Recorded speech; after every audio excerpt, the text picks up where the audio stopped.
Americans learn about the circle of life as a child, but when do plastic bags become a part of it? Our federal government has failed to protect our environment due to the lack of regulation and consequences for using plastic items that pollute on a daily basis. In order for a change to occur, the federal government must start by imposing a tax on the grocery store plastic bags. Plastic is one of the largest forms of pollution that damages and harms the environment all around us, and we use a lot more of these bags than we could ever imagine.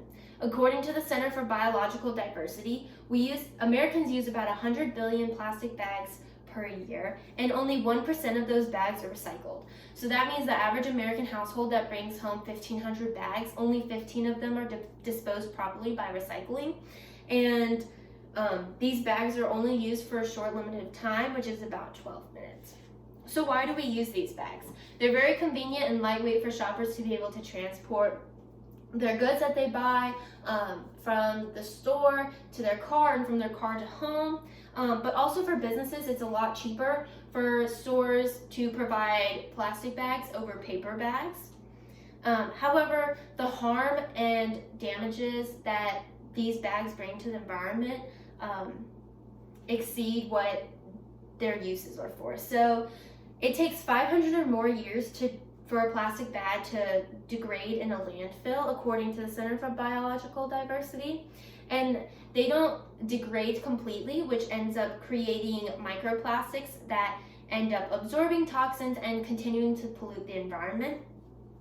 Also, they harm the wildlife because a lot of animals mistake the plastic bags for food and they consume them, which actually clogs their intestines, resulting them to starve to death. And then a lot of animals are also entangled by these plastic bags, harming the wildlife as well. And it's also stated that it takes 12 million barrels of oil to create these 100 billion bags just for America, when we really could be putting that oil towards something else that is better for the environment or better for America in general. And according to Ocean Crusaders, which is an Australian organization that works to continue cleaning the environment, these plastic bags actually clog drains and sewers. And in Bangladesh in 1988 and 1998, they had these catastrophic floods, and they were caused by plastic bags clogging their drains. And so Bangladesh has actually banned plastic bags altogether. So even though with the harms of using the common plastic bags are so high, the government has to be the one to encourage the transition to stray away from using plastic bags. So this would start by imposing the tax. It would be 7 cents or more and would be decided by the individual state, but one must be imposed. And then each bag will be taxed, but the consumer has the option of choosing to use none, therefore they would not be taxed for any bags. And businesses have the opportunity to bring in paper bags as well as an alternative for the consumers. But the bags that will be used have to have a certain percent of biodegradable material, which again, that percentage will be decided by the individual state. And a percentage of the tax will go towards local government or state government, and then the rest will go towards an environmental group or fund to make sure that we're still giving back to our environment. However, a lot of people believe that this tax will cause a lot of controversy in the nation. For example, businesses will start to complain about not wanting to buy plastic bags and having to provide paper bags, and they say that paper bags are more expensive for them to buy. However, we do not require them to provide a bag for consumers, therefore they have the option of choosing none, and they can continue bringing in plastic bags. We're just hoping that the tax will reduce the amount that are being used.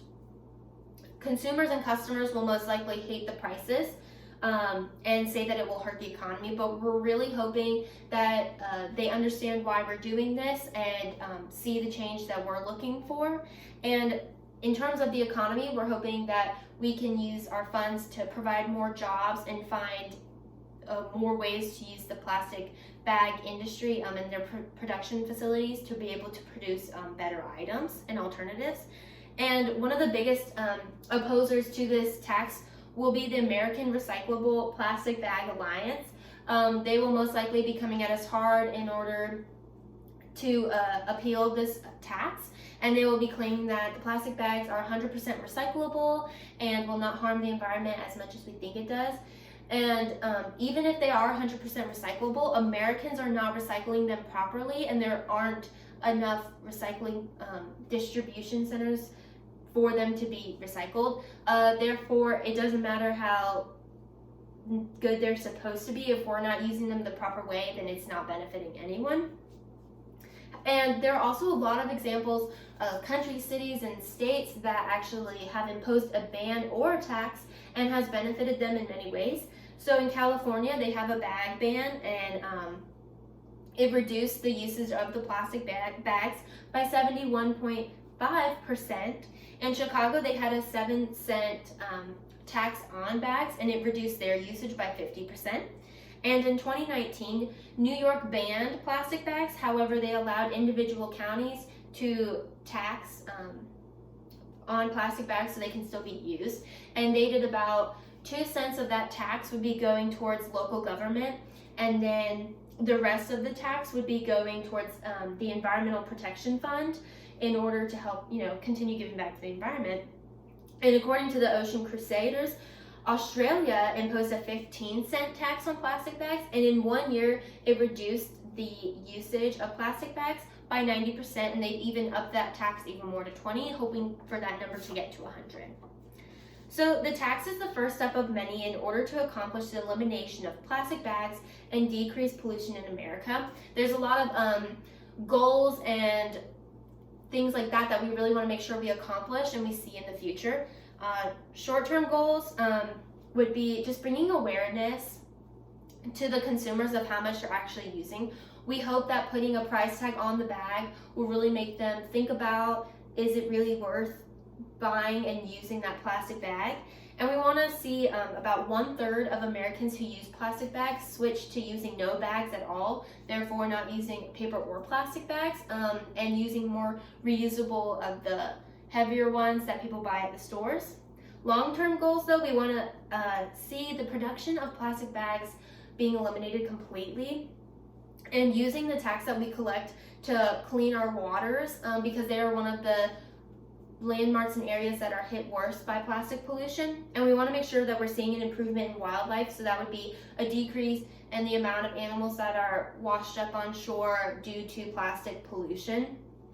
And then moving forward, we really want to try to make the transition towards a federal ban on plastic bags, and then with that transition even more to banning more plastic items like straws, which is another heavy topic right now that a lot of people want to have a ban on.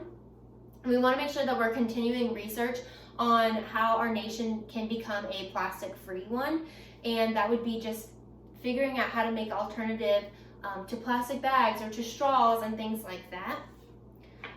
And so the tax on plastic bags is just the beginning of one long journey of reducing the plastic pollution. It has been a significant topic over the past few years and finally needs to be addressed. Without the tax, our country will turn into a waste trap that will continue catching many of the thin plastic bags. Americans can change their behavior, but the government must be the one to encourage it. Impose the tax and be the change. Thank you.